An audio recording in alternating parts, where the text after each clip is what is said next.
Okay. Hello there, Kindred. Welcome. Let's just jump right into this. Um, I want to first talk about Ka, then your Contenders experience, and then I have a bunch of questions about NYXL Academy. Like I'm ready. seven or eight questions. I have a lot of questions about it. I'm gonna be honest. And then at the end, I actually want to ask you some questions about VTubing. Okay, sounds Um, good. yeah. So starting off, calling all heroes. Do you consider your team to be the London Spitfire of calling all heroes? I guess we call it that because friendship bonds, all that good stuff. The Reinhardt character, I guess it's like a signature for us at this point. Uh, so yeah, I'd consider us, a unique team compared to like the London Spitfire because they had their own run and their own play style, and I like to think that we have the same like kind of feel. You like to think that you do have the same feel or don't? I didn't hear We you. we have the same feel, yeah, the same Yeah. concept. Did you take inspiration from their strategies on how to play Reinhardt into some of these like Sigma compositions? Yeah, since we have access to OPR, thankfully, we have the replay viewer and we were allowed Ah, to watch a lot of VODs. It was very useful. Very thankful for Blizzard for um, letting us be able to do that. So yeah, certain people are probably malding at that. okay. It's okay. Maybe one day Blizzard will get it fixed. It is The broken, by the way. It literally is like buggy as heck Oh, still. really? So Yeah. I'm not surprised at this point. It's still not Um, out. what sort of contributed to your decision to basically one trick those Rhine comps? We didn't really one trick them. It's just I don't play Sigma that much, and I don't feel like we were playing the Sigma at one point, and it really wasn't working out too well. I don't know if it was me, but whenever I can play Ryan, I can guide my team, and I have a lot of experience, and Wicca has a lot of experience with me, so we're just kind of able to guide our team a lot easier on the comp. Right. So a very similar logic to London's, Yeah, I right? guess. I make that comparison partially just because they are, Yeah, extremely popular. But so speaking of kind of friendship and synergy, something that Moving Fish mentioned was that friendship plays a big role in how these rosters get constructed. yeah. Could you speak to that? It's definitely true. I think if you are creating a roster, just like let's put all the best Calling Our Heroes players on one team, it is going to be a pretty good COD team, but it will definitely not be a free win. It'll never be a free win unless you are playing with people that you genuinely want to play with, and there's like no issues on the team. Do you think that's something that is particularly true for Calling All Heroes? Yeah, I think it's especially for Calling Our Heroes because I think the playing field's kind of close. Like I think everyone's really close. It's just a matter of meta and teamwork at the end of the line. Yeah, when I spoke to this to another player, they categorized you, Valiant Guardians, and Washington Timeless as sort of a big three. Do you agree with Yeah. that characterization? All three of us have beat each other one time, so and we've all like our hearts stuck one, two, and three at this point. So and Mhm. then we had a really good run in the Kunoichi tournament, which is really fun. That was a nice thing Yes, to you get you some people on our won radars. both of those, right? You won Same day, yeah. that with the same team or like the same players? It was basically the same players. Senna, we had Senna and Peace. Peace isn't eligible for Congo Heroes specifically just yet, Mhm. and we had Senna who went on vacation like right before the minor three started. So Ah, I see. Um, yeah. Um, so kind of related to that friendship thing. I'm not sure if you've seen on social media, there's been some discussion about um Contenders players in Calling All Heroes. What are your thoughts on those discussions if you kind of seen them? I don't think it's necessary because even with the most recent summer contenders, there was only four marginalized players that were playing, and two, I think either one or two of them had like came out after summer anyways. So like I don't really understand why tier two matters. I think tier one matters obviously because like tier one Overwatch League, but that's not really a thing as of right now. Right. But tier two, like tier two players, even marginalized ones still need their space, or the marginalized ones need their space still in the end. Yeah, I mean this obviously there if you look at the top several teams, most of y'all have contenders experience at this point. Yeah. Um, where do you think like if you put your Chengdu Drainers in contenders, how do you think you would stack up? I think on a good patch and with everyone like like ready like weeks preparation in an official, we would probably do pretty good because I think in officials we're way different, and we do have some really good scrim results versus some other teams. Mhm. So I don't think it would be that big of a difference, but that's just the beauty of Ka, no matter what gender you are, you can still prevail against just anyone. Yeah, I asked that partially because I think one of the reasons that I think that the scene deserves more coverage is because the level of play I think is really at a contenders level, and I think that's really cool. Um, is what so are you do you mostly scrim other COD teams or collegiate teams or contenders teams? Uh, for Nixel, we were scrimming a lot of like a lot of the bottom and like middle contenders and some World Cup Hmm. teams. But since Interesting. contenders has ended and the people for the minors, they don't really try that much, so they don't scrim as much. There's not a lot of scrimming teams. Interesting. So we haven't been scrimming that many like really stacked teams, but we've been scrimming the CAW teams just mainly for drainers, but Nixel was a little bit different just because of the time So is period. this is there going to be no contenders fall series for NA and EU? Uh, I I don't think so. Uh As far that as I know, I don't think so. yeah. I hope that we're not spreading misinformation, but that really does suck. Um I actually pardon me 1 second. I have to pause the recording really quick just to close my door because my sister just came home. Yeah, go ahead. And we're back. Um what was I asking you? We ended on contenders scrims. Yes. So actually uh sure, we can segue into this actually. So, you were scrimming World Cup teams, you said, right? Yeah. Um, so I actually wanted to ask you a couple of questions about your time in South American Contenders, Oop. which is something that I discovered only recently. Okay. So my first question is how did that come to happen? I think I was just really bored and I was doing decently in NA, but I was really struggling with like money and stuff, and I thought that I could play and earn some money because I genuinely just was like really struggling when I was like younger.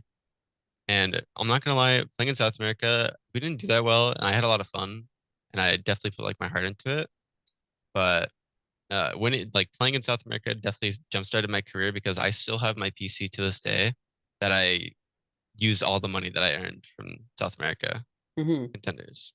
Yeah, the reason that I kind of bring that up in reference to the World Cup is because you played alongside some players that um I watched for the first time in this past summer's qualifiers. Specifically, I actually wanted to ask you about Dromer because Yeah, that is a player that I was impressed by in the World Cup qualifiers.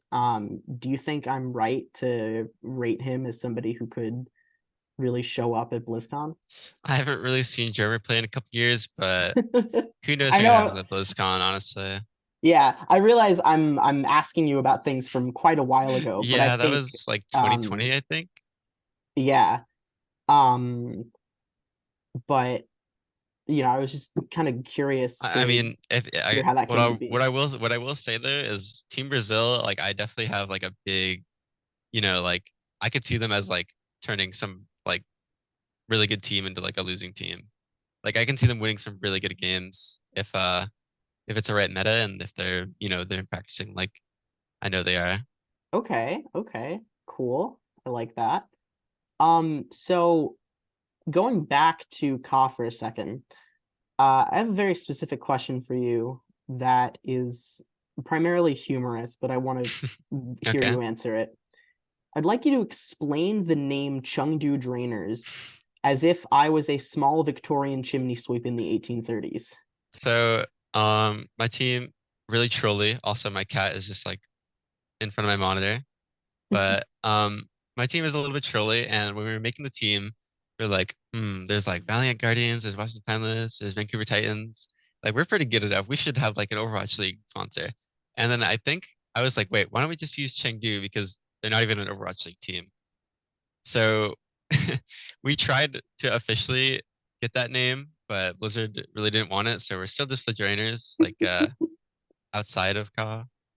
But yeah, the Chengdu Drainers legacy will always stay until they sue us or something.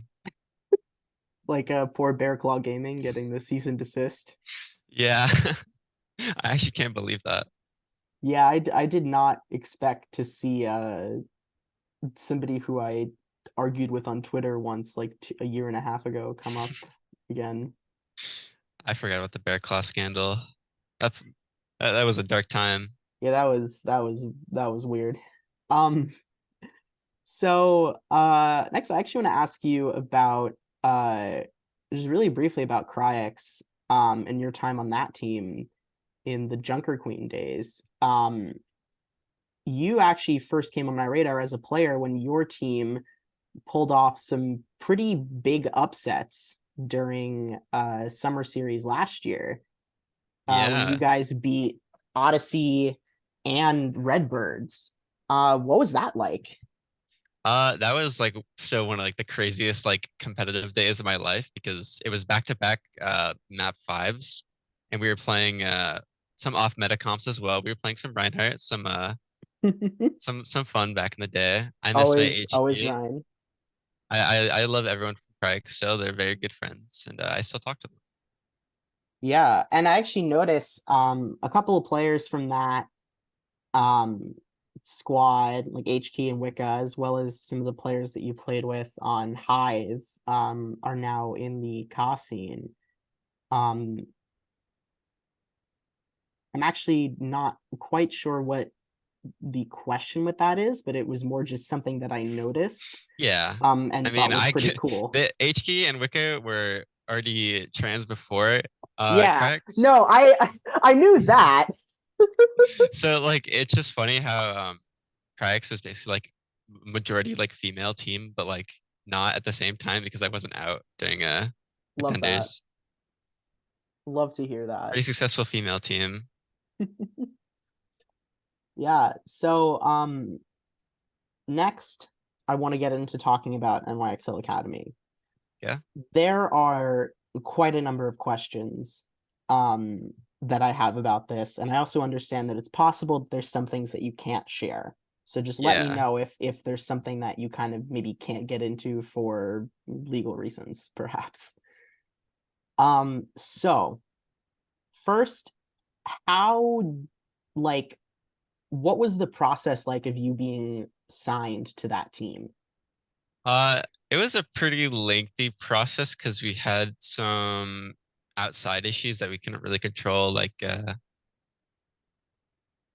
oh, sorry, but we had some outside issues that we couldn't control, like some players Yeah. not being able to be Um signed in a I've timely manner. I've been in I've heard of this, yes. So yeah, the process was did take a while, but it was a seemingly smooth process. We got everything that we were promised to, so. Yeah. And I guess I'm also asking kind of about like the sort of recruitment process. Like how did you hear about it? Sort of Uh, what my was your reaction? my manager for Altiora at the time, because I was on Altiora before Nixel, uh they were managing they were gonna start managing the Nixel project. So they just, gave me a tryout and Mhm. I tried out and then I was actually kicked from the tryouts for like not being that good. And then uh everyone on the team was not really that happy with that. So then like a week and a half later I just get added back. And then a couple days later they picked me. So that was an That's really experience. funny. They were like, "We want Kindred back. We need her." Yeah, it did feel good at the time. Speaking of like how things felt, like how did it feel to be able to put like NYXL Kindred in your Twitter name? Like that must It feel pretty was good. definitely like a jump start for for my career, and I'm really grateful for it because you know it gave me a lot of resources and it gave me a lot of people like looking at me and like looking up to me, especially as being like exclusively like a trans girl and like all that kind of stuff. So Yeah, it felt really good, and it still does feel really good to be myself now and just regardless of Pixel, yeah, it that's still really helped me. awesome. Um, Obviously the NYXL Academy project was a bit different in kind of the tier two and the Calling All Heroes ecosystem because they put money into it. Um, what do you think? Like, how does I guess like to put it bluntly, how does having a salary affect sort of how you sort of um, act as a team, or like even how you sort of approach practice or matches? For me, I'm a pretty, I'm pretty old. I'm 20, so I had to grasp that it was like an actual job and like I took it seriously like a job. So I was there, I showed up every day, I did my VOD reviews, I did all my stuff, and I didn't complain because I wasn't really playing all that much because Mhm. like, players just, felt better with like whatever. So I just did as much as I could and team didn't really work out too much and I don't really have anyone to blame. There's no blame really. It's just things didn't go well and that's kind of it. Yeah, that was actually the next thing I was gonna ask about. Um, I feel like I need to ask about the 0 and 33. Yeah, Um, basically the long story short is we were not ready for that season yeah. because we didn't really have a stable flex support and Mhm. we had just finished call like the week before, like our first call the week before. Uh we just shouldn't have gone straight into contenders. We had a moment where we were like, guys, should we just like tell them like we don't want to compete and we'll compete like another time to like, save our academy spot or whatever. Yeah. But in the end we decided to play and yeah. Do you I think wasn't I wasn't even scrimming with them like a week the like days before contenders. um a few sort of to follow-up questions for that. So in retrospect, do you think it was worth it? Both from your personal perspective and kind of thinking of the wider Oh Calling yeah. All Heroes scene. I think it was worth it. Cause honestly they did give me personally a lot of stuff and a lot of knowledge and a lot of, lessons in life. Yeah, And I I personally have no regrets on my life. I don't live with regrets. So that's a really good way to think about it. Yeah. I go with life with the flow. Um, do you feel like the system that NYXL provided set you up for success in that team environment? Uh Probably not success, but they did try their best. I can't say that I wasn't set up for success or I wasn't given this. I was given like realistically everything I could have been given. Like Mhm. realistically. So I think that So they did as much of a good job as they could. yeah, and um, so after that experience in Contenders, um, how how do how do you as a player kind of mentally kind of reset yourself and bounce back from that? Yeah, I kind of like I don't know. I didn't play every single like obviously like it probably hurt more for everyone who was playing like every match. I played like probably half the matches which Mhm. is like still a decent amount considering how many maps there were. But I just kind of sat there and I was like, you know what? It like happened, and like there's nothing else you can do besides like just work harder. Because then we had Ka like 2 weeks later, and then we won Ka. So Did that feel good to get that win after the yeah, experience in Contenders? Yeah. it felt pretty good, especially because we like I think we had like a flawless playoffs, and it was a nice Joker Queen meta. It was perfect. It was a good season. Is Junker Queen or Reinhardt your favorite hero to play? If you had to pick Uh one.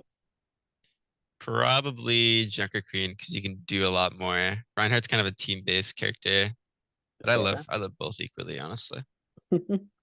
So I want to ask kind of about one more aspect of the NYXL situation, not situation, just Yeah.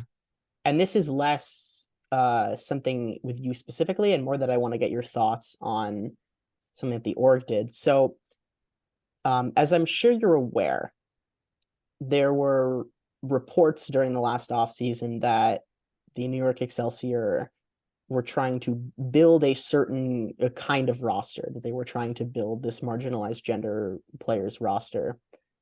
Um, and from an outside perspective, it looks like those reports eventually became both them creating NYXL Academy and, at least to some extent, signing Halo and Anyun.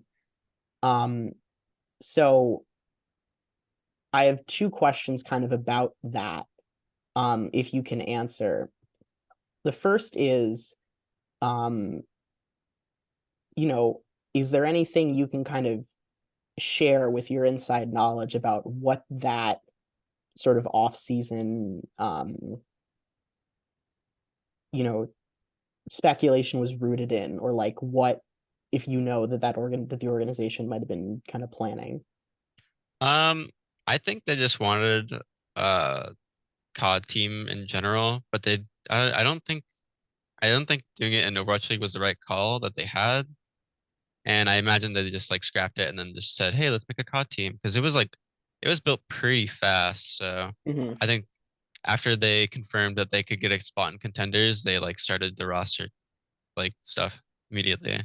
There was also supposed to be like other Overwatch League teams like doing COD, but they all like fell through like last second, and Mm-hmm. it was basically just like Excelsior.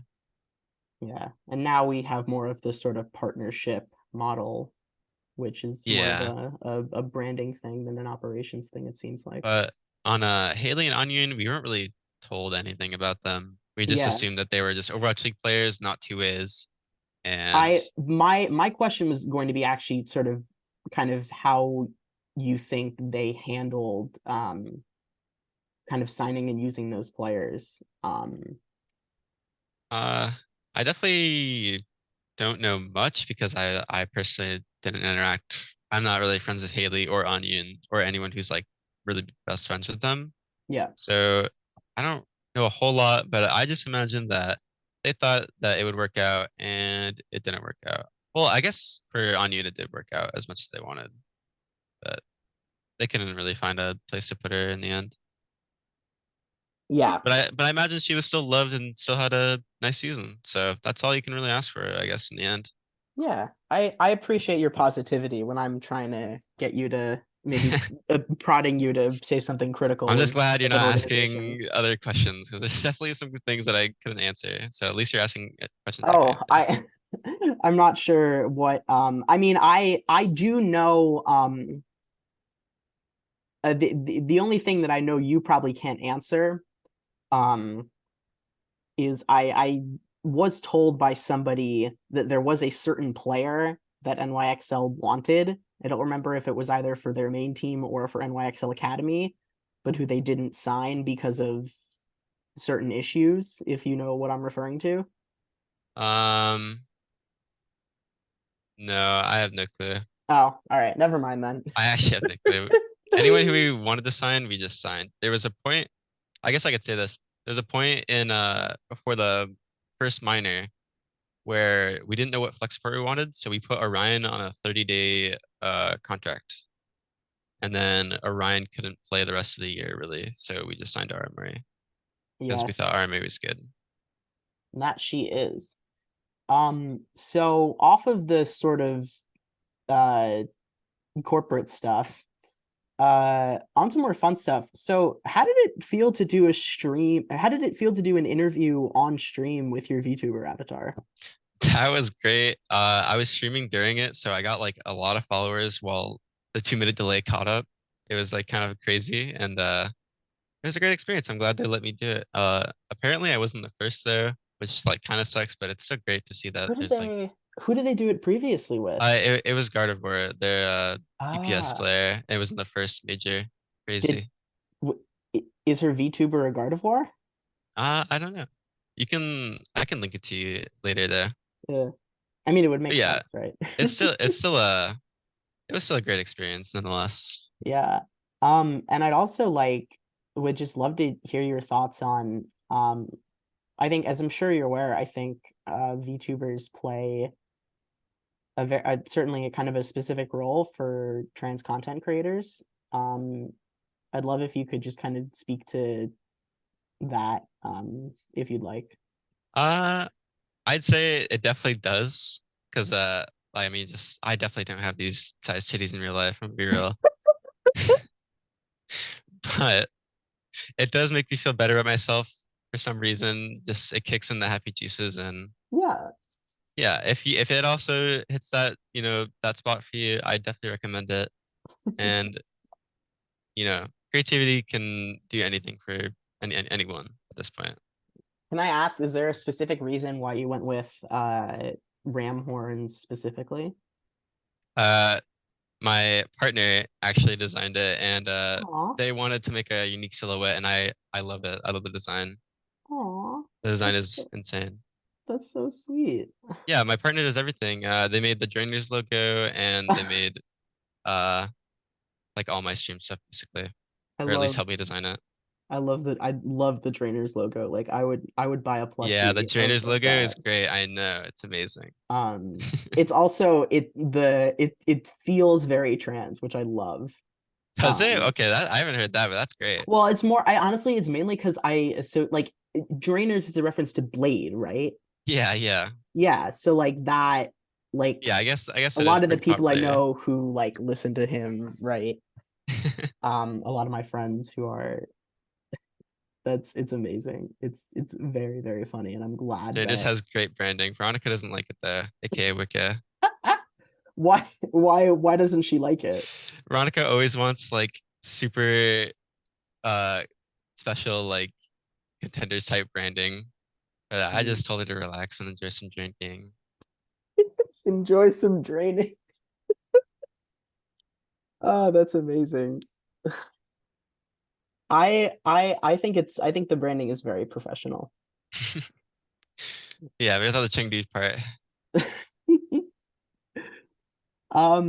Yeah, so if you want to talk about the Aegis stuff, the floor is yours to kind of give your thoughts on that. Because I know I remember seeing you tweeting about it.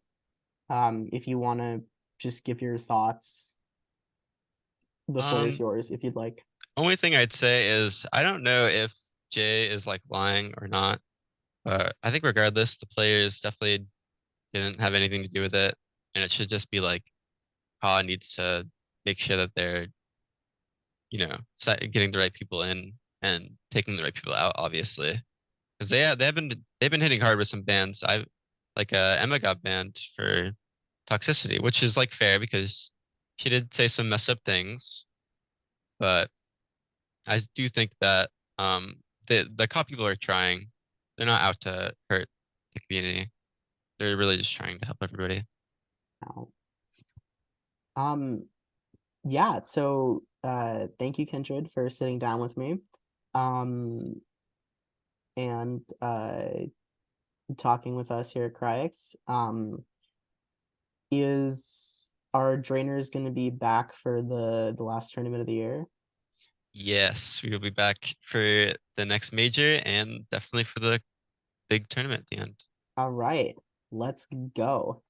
Excited to see what y'all cook up for that last tournament. Do you think Ryan is still equally viable?